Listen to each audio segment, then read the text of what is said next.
topic is interesting, but at the same time challenging from a different perspective.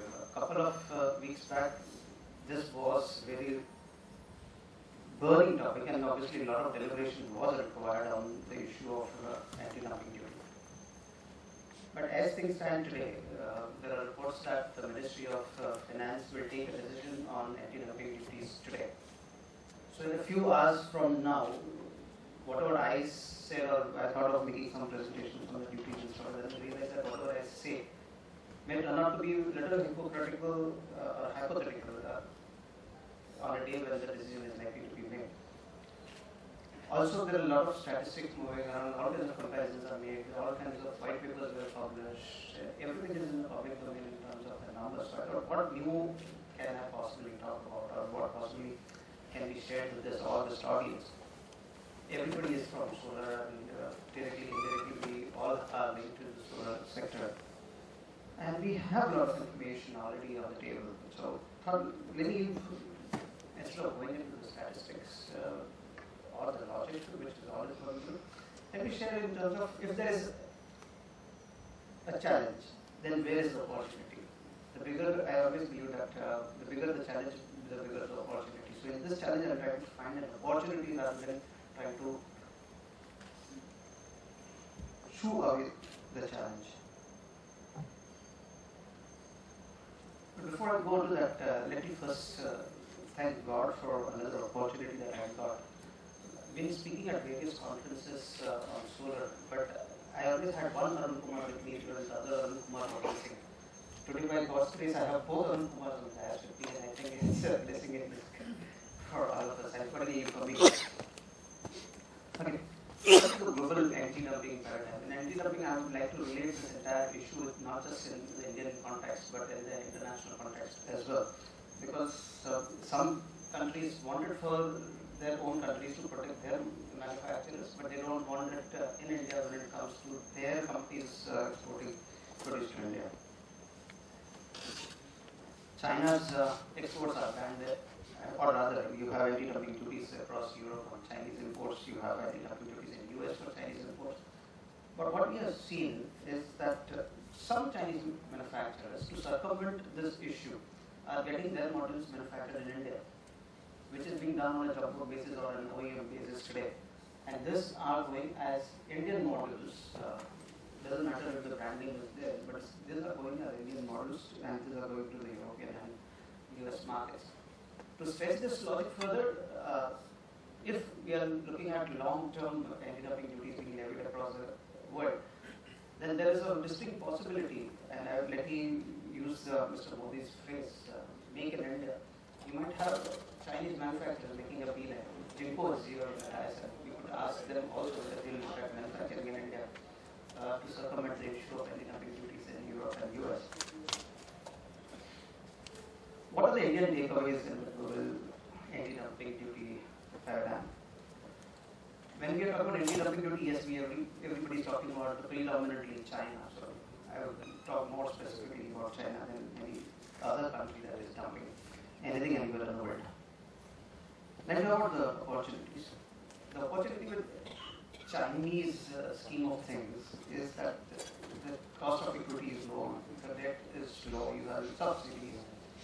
And when all these products are entering India or anywhere else in the world, I see the plus side. The plus side is that Chinese subsidies are getting transferred to India.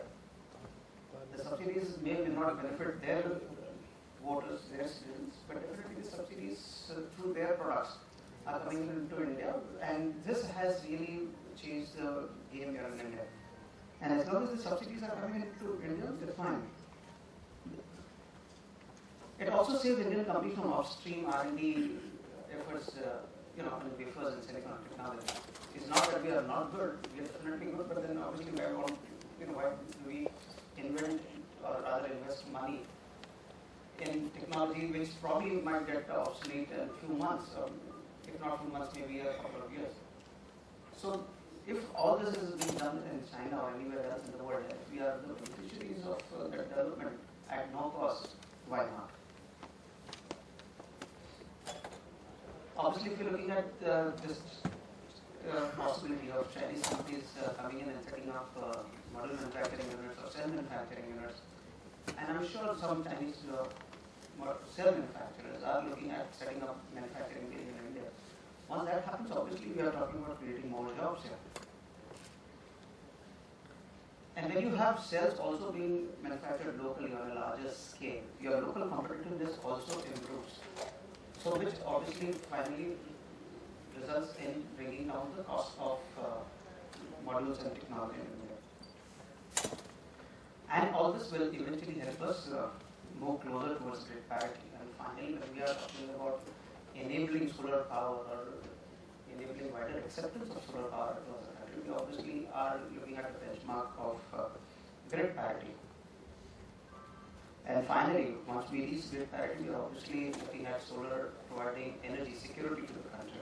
We are talking about consumers eventually. Today, who are consumers who are spending through their nose for diesel and various other fuels that go into water applications or into, particularly in the areas where you have power shortages. But then not everything is hunky-dory, not everything is easy. There are challenges as well.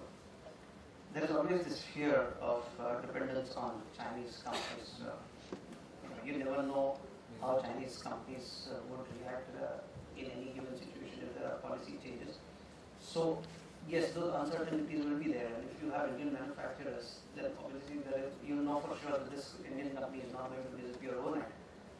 You will not be able to say the same thing as far as Chinese companies are concerned. Then the other challenge is obviously relating to cost disadvantage for pure play Indian manufacturers. I'm not talking about the Chinese manufacturers, I'm talking about Indian manufacturers, like Waaree. We are a module manufacturer ourselves. Obviously, it creates a challenge for us also when we see that Chinese module manufacturers would come to India. If Chinese cell manufacturers come to India, we'll be happy. But if Chinese module manufacturers come to India, we obviously may not be too happy. Because obviously they'll be competing against us and it affects our business. And then the other issue is, like in India, Indian module manufacturers are trying to come together. I was speaking with Pranav also. One of the things that we could drive in the context of Chinese modules and cells coming into the country, one issue that we want to really address is the warranty issue. And finally, we are answerable to our audience, our customers. We have to provide the warranty, and when government subsidies or, you name it, and when government money, public money, is invested in this technology, and we talk about 80% and 90% warranties over 25 years, then we need to also create an ecosystem where such warranties will be enforceable. So this is again a challenge in the context of Chinese companies coming in.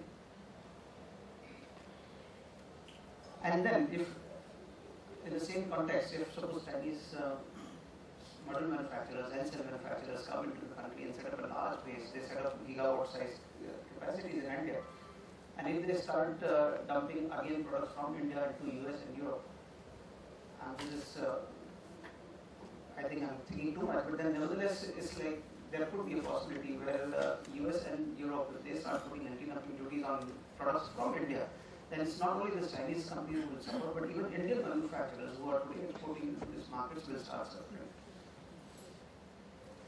Now, let me relate it to the Indian anti-dumping duty issue in this context. What are the opportunities? It protects local industry, protects local jobs, it protects companies like Waaree. Obviously, we need that protection to a certain extent. Obviously, that certain extent is debatable. How much of support do you want and how much of support you don't want? But yes, it definitely benefits local manufacturers in terms of staying in the industry, surviving, and ensuring that we are around for the next 25 years to honor the commitments that we have made on warranties. We are here, we are in the local markets to our consumers, and obviously it helps us protect local jobs.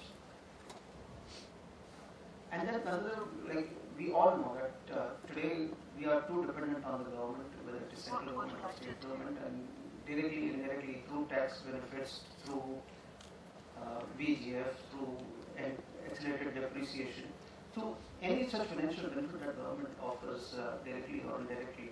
It's finally public money that is going into this technology. And when we talk about government subsidies, if there is a sizable amount of investment done based on Indian products, then obviously the beneficiary are within the country. It's Indian money rotating within Indian economy. It's not going to Chinese or any other international manufacturer. And like I said, something that I keep repeating and keep talking about is the warranties. The opportunity is that if you have an anti-dumping duty paradigm in India, we are creating an ecosystem whereby the warranties will be enforced and we will be able to protect our customers. But in that context, if it comes in, if today the government decides on levying anti-dumping duties, what are the challenges? Challenges, one is the time to bring parity at consumers' end will extend it. We will go back by at least 2 years vis-a-vis solar industry's development is concerned. Where we were 2 years ago, we'll probably go back to the same stage. Today, we have different kinds of tenders coming across the country. Quite a few tenders will either get postponed or cancelled. There's a Democles sword hanging already on the projects which have been bid for and where PPs have been signed under JNNSM. It will obviously create problems as far as financing and investments are concerned. I was in the solar industry for quite a few years, and I know that a few years ago it was so difficult to get bankers to the table to fund solar power projects. And after too much of an effort and too much of an awareness and education of the bankers, they have finally come to the table and they started funding. Now, if this comes in, all these bankers will run away from financing solar power projects. Then levelized cost of energy will go up. Then there will be obviously consequent impact on RPOs. RPOs will not be enforceable the way we are looking at enforcing RPOs today. And obviously, what gets affected ultimately is the energy security. We are talking about energy being one of the prime national priorities. Let's look at the larger canvas. I don't need 2 slides to go up, so I won't have to worry. Okay, what are the opportunities? We are in a market which is expanding. We need to focus on enlarging the pie as we see today. And once the pie obviously gets bigger, we all eventually benefit. We are looking at reducing government's, I am not saying interference, but the support that government gives to the industry. We need to become independent to an extent that government does not have to worry about funding positivity or indirectly. We have to enable consumers to choose power sources they prefer, whether they want wind, solar, and that will be the eventual freedom that we all should be aiming at. And the opportunities in the present context also lies in creating local products, solutions, and brands, so that the entire ecosystem, as we see, does become sustainable. Today, we have a very conducive environment. India has installed base of almost 2,700 megawatts in the country today of solar power plants. In 2014 alone, if you look at that particular list, 2,875 megawatts are lined up in this particular year. So this year is going to be a major, this year we'll see a major change in terms of government purchase of solar power and the projects that we will see coming up in the country. Open access is becoming more open in the real sense. Just a few days ago, Karnataka Electricity Regulatory Commission gave an order allowing solar open access and with no charges on banking, wheeling or cross-subsidy surcharges. The policies which were earlier more, experimenting in nature are now becoming mature. We see there is a serious change in the kinds of policies that are coming out from the center as well as central government. Consumer awareness is increasing, and yes, the ecosystem, talking about the balance of system, we talk about inverters and batteries and everything. That system, that industry also is growing, creating a base which is good for all of us. Talking about Waaree, in short, we are present across the value chain in providing services, EPC contracting. We are module manufacturers, we are in pumps, thermal, and now we got into power generation for all. Thank you so much.